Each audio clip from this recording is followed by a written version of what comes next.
ভালোবাসার আরেক শব্দ হলো মা। মা শব্দটা যতই ছোট, কিন্তু পৃথিবীর সমস্ত ভালোবাসা যদি এক করে, তারপরে মার ভালোবাসার সমান হবে না। মার হাতের রান্নাই সবসময় খেতাম, কিন্তু প্রবাসে এসে কীভাবে কাঁচা মাছ রান্না করে সেটাও জেনে গেছি। বাংলাদেশ থেকে এক ছোট ভাই আমার জন্য ছোট ছোট দেশি গুলালু নিয়ে আসছিল। সেই গুলালু দিয়ে আজ আমি তরকারি পাক করতেছি, তারপর আবার মাছ কাঁচা। দেখুন, সব মশলা একসাথে মিক্স করে মশলাটা এখন ভালো করে কষিয়ে নিব। এই যে এগুলা ছোট ছোট দেশি গুলালু, এই গুলালুর তরকারি খুব স্বাদ হয়। আমি ভালোভাবে যে ইয়াটা দিছিলাম, মশলা কষায় নিলাম।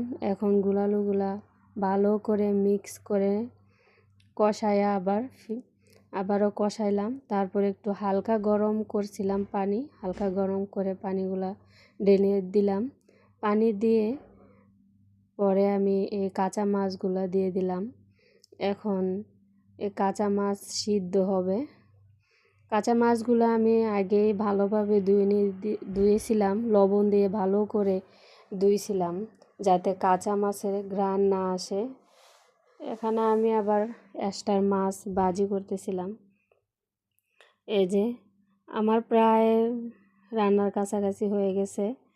কাঁচা মাছে আমি কখনো রান্না করিনি, এই প্রথম কাঁচা মাছ রান্না করতেছি। তবে ভালো করে সুন্দর করে আপনি যদি কাঁচা মাছটাও রান্না করেন তাহলে খেতে অনেক ভালো লাগবে। আপনি একবার পাকায় দেখেন যে কাঁচা মাছের তরকারি কেমন লাগে। আসলে সব সময় তো ভাজি করে খাই মাছ, কিন্তু কাঁচা মাছ তো আর সবাই খায় না। আমাদের কুমিল্লার মানুষ কমই খায় কাঁচা মাছের হয়তো, কিন্তু চিটাগাংয়ের মানুষ কাঁচা মাছের তরকারি বহুত খায়।